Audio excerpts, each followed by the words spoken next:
কামৰ বাবে পুৰস্কাৰ আৰু বেয়া কামৰ বাবে তিৰস্কাৰ। এই সামাজিক বিধানে আমাৰ সকলো লোকৰে চৰিত্ৰ নিয়ন্ত্ৰণ কৰে। মানুহৰ চৰিত্ৰৰ ভেটি গঢ়াৰ উপযুক্ত সময় হৈছে শিশুকাল। ভাল কামৰ বাবে শিশুক সদায় সন্মুখৰ পৰা প্ৰশংসা কৰিব লাগে।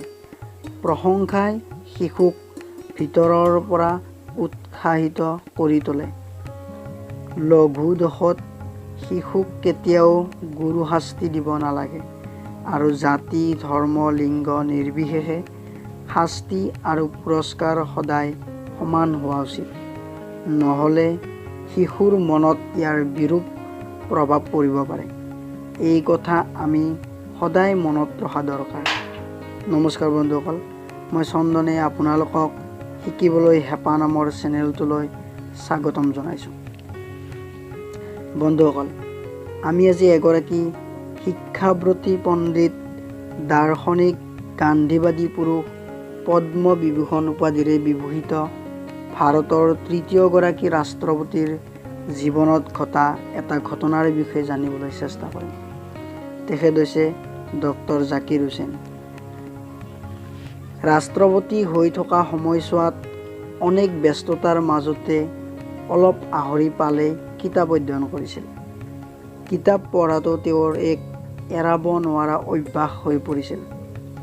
এদিন তেওঁৰ ভাল লগা এখন কিতাপ পঢ়িবলৈ বহি হঠাৎ দেখিবলৈ পালে যে কিতাপখনৰ কেইবাটাও পাত কোনোবাই ফালি পেলাইছে।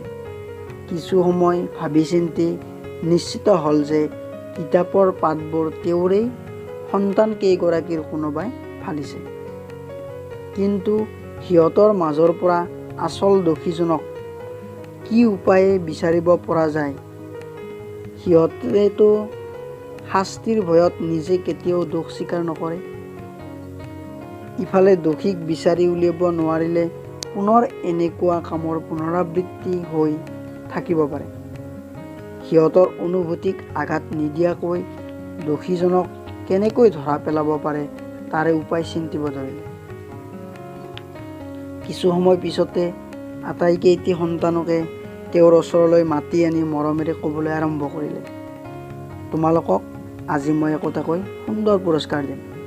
কিন্তু পুৰস্কাৰ যিয়ে বেছি কাম কৰিছে তেওঁ বেছি পুৰস্কাৰ পাব, আৰু যিয়ে কমকৈ কাম কৰিছে তেওঁ পুৰস্কাৰো কমকৈহে পাব। পুৰস্কাৰৰ কথা শুনি ল'ৰা ছোৱালীকেইটাৰ মুখবোৰ উজ্জ্বল হৈ পৰিল। এইবাৰ দেউতাকে হাঁহি হাঁহি ক'লে, মই এতিয়া তোমালোকৰ কামৰ পৰীক্ষা কৰিম। কোনে বেছি কাম কৰিলা আৰু কোনে কম কাম কৰিলা। কিতাপখন দেখুৱাই সিহঁতক সুধিলে, প্ৰথমে কোৱাচোন, কোনে এই কিতাপখনৰ কিমান পাত ফালিছা? যিয়ে বেছিকৈ ফালিছা তেওঁক মই সৰহকৈ পইচা দিম, আৰু যিয়ে কম ফালিছা তেওঁক কমকৈ পইচা দিম। প্ৰতিটো পাত ফলাৰ বাবে এটকাকৈ দিয়া হ'ব। এই বুলি কৈয়ে সিহঁতৰ সন্মুখত বহুতকেইটা মুদ্ৰা উলিয়াই থৈ দিলে। দেউতাকৰ কথা শুনি ল'ৰা ছোৱালীকেইটাই বৰ ৰং পালে। পইচা দেখি সিহঁতৰ লোভ লাগিল।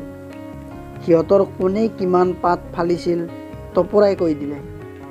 দেউতাকেও প্ৰতিশ্ৰুতিমতে সিহঁতক টকাকেইটা হিচাপ কৰি ভগাই দিলে।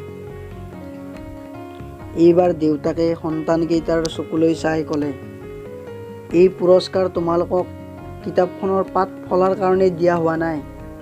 দিয়া হৈছে মাত্ৰ তোমালোকক পইচা দিম বুলি প্ৰতিশ্ৰুতি দিয়াৰ কাৰণেহে। তোমালোকে সঁচাকৈয়ে এটা বৰ গৰ্হিত কাম কৰিছা। কিতাপ এখনৰ পাত ফলাটো অতি বেয়া কাম, কিয়নো কিতাপৰ প্ৰতিটো পাততেই বহুতো নজনা কথা লিপিবদ্ধ কৰা থাকে। এগৰাকী লিখকে বহু চিন্তা চৰ্চা কৰি প্ৰতিটো বাক্য লিখি উলিয়ায়।